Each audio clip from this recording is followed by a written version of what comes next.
아, 죄송합니다.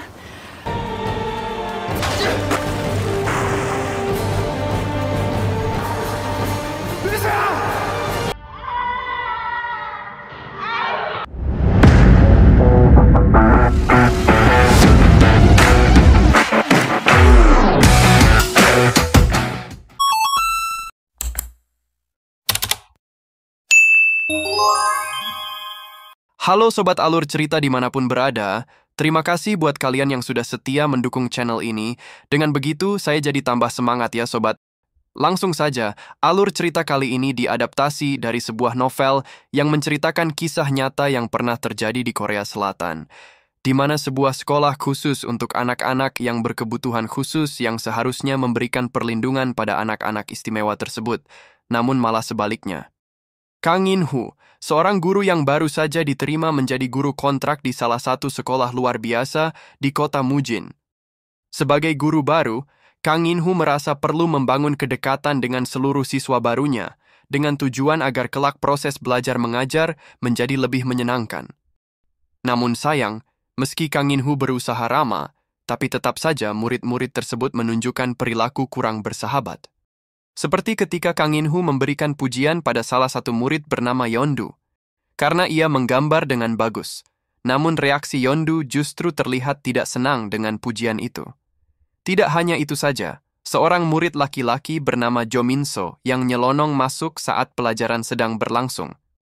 Yang membuat Kang In-hoo merasa janggal bukan hanya karena sikap Jo Min-so, namun karena murid lelaki itu datang dengan wajah yang penuh luka lebam. Kang In-hoo pun mencoba menanyakan hal itu kepada guru lainnya, namun guru tersebut hanya berkata bahwa rasa janggal yang dirasakan Kang In-hoo hanya dikarenakan ia masih baru.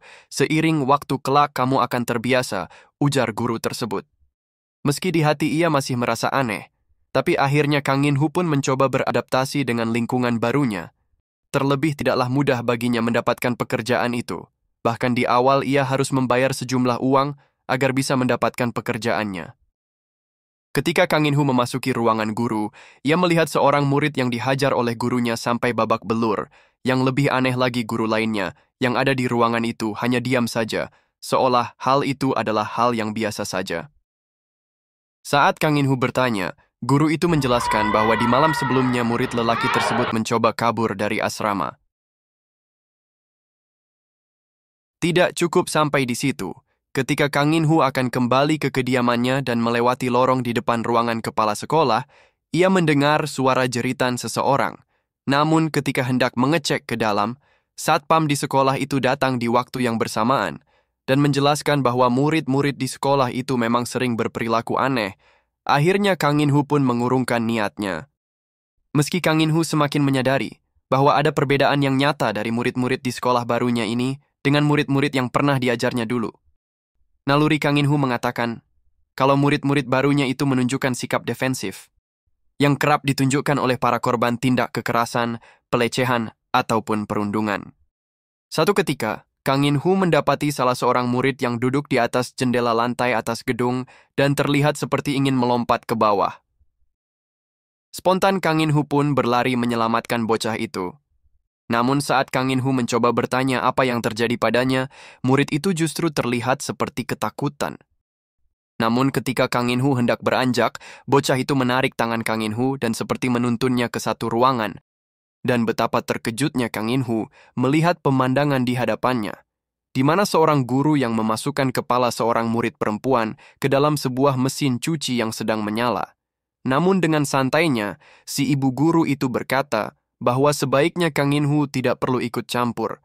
Sontak Kang In-hoo pun marah dan segera membawa bocah malang itu ke rumah sakit.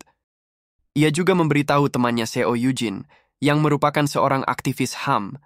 Meski telah melaporkan ke pihak berwajib, namun mereka harus kecewa dikarenakan polisi mengembalikan penyelesaian kasus tersebut ke pihak sekolah, dikarenakan sosok kepala sekolah merupakan orang yang dihormati dan merupakan seorang pemuka agama.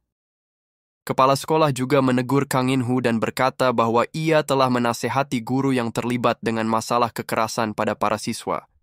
Namun Kang In-hoo dan Seo Yujin terus berusaha mencari bukti agar kasus yang menimpa anak-anak itu bisa terungkap.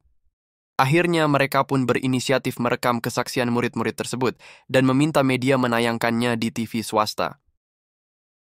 Ketika anak-anak itu menceritakan apa saja yang mereka alami, sungguh di luar dugaan. Ternyata bukan hanya tindak kekerasan yang mereka alami, tapi juga pelecehan seksual.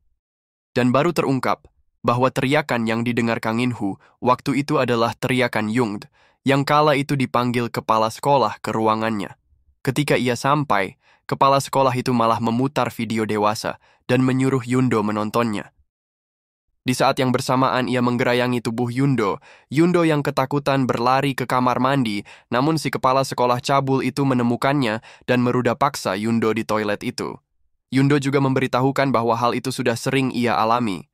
Murid lainnya juga berkata bahwa ia mengalami hal yang sama, ia diruda paksa oleh petugas dapur.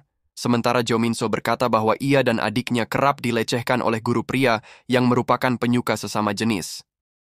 Bahkan karena tak tahan mendapatkan perlakuan keji tersebut, adik Jo Min-soo pun menabrakkan dirinya pada kereta api yang sedang lewat. Setelah rekaman kesaksian anak-anak disabilitas tersebut ditayangkan, masyarakat pun bereaksi hingga akhirnya para pelaku pun ditangkap dan diadili di persidangan. Namun Jo Min-soo tidak bisa ikut bersaksi dikarenakan orang tuanya yang memang tergolong miskin telah menerima sejumlah uang yang diberikan oleh kepala sekolah dengan perjanjian bahwa Jo Min-soo tidak akan bersaksi di persidangan mendatang. Di persidangan, para saksi memberi keterangan yang meringankan para tersangka. Mereka telah dibayar oleh kepala sekolah agar memberikan keterangan yang berpihak padanya. Di sela-sela persidangan, Kang In-hu membawa anak-anak malang tersebut menikmati pemandangan pantai untuk memberikan mereka rasa percaya diri dan keberanian menjalani persidangan. Dan ketika di saat persidangan, meski dengan penuh keterbatasan, anak-anak itu pun menceritakan apa yang mereka alami menggunakan bahasa isyarat. Satu demi satu, anak-anak itu memberikan kesaksiannya, meski mereka harus mengingat kembali kisah kelam yang mereka alami, yang sudah pasti meninggalkan trauma mendalam pada bocah-bocah malang itu. Selain keterangan dari Yundo dan anak lainnya, Kang In-hu juga menambahkan bukti berupa rekaman CCTV yang berhasil ia ambil dari gedung sekolah tersebut. Meski telah banyak bukti dan kesaksian yang mereka uraikan di persidangan, namun tetap saja kepala sekolah yang memang memiliki pengaruh di kota itu menggunakan pengaruhnya untuk mengendalikan beberapa pihak. Hingga di akhir persidangan hakim memutuskan bahwa para tersangka ini hanya dihukum 8 bulan penjara. Mereka diberikan keringanan dengan alasan bahwa mereka tidak pernah memiliki catatan kriminal sebelumnya. Meski kecewa dengan keputusan hakim, namun Kang In-hu dan Seo Jin tidak bisa melakukan apa-apa. Namun setidaknya mereka telah berusaha bersuara lantang mencari keadilan, meski pada kenyataannya hasilnya kerap tidak sesuai seperti apa yang mereka harapkan. Jo Min-soo yang sedari awal sudah kesal dikarenakan tidak bisa memberikan kesaksian di persidangan, ditambah lagi keputusan yang terlalu ringan bagi para tersangka. Akhirnya Jo Min-soo pun nekat menemui salah seorang guru yang lolos dari jeratan hukum. Guru tersebut jugalah yang telah melakukan tindakan keji terhadapnya. Ia pun menarik guru tersebut ke atas rel di saat kereta sedang melintas.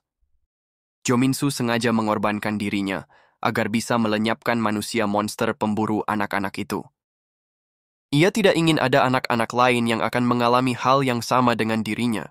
Meski butuh waktu yang lama, dikabarkan bahwa akhirnya sekolah itu pun ditutup.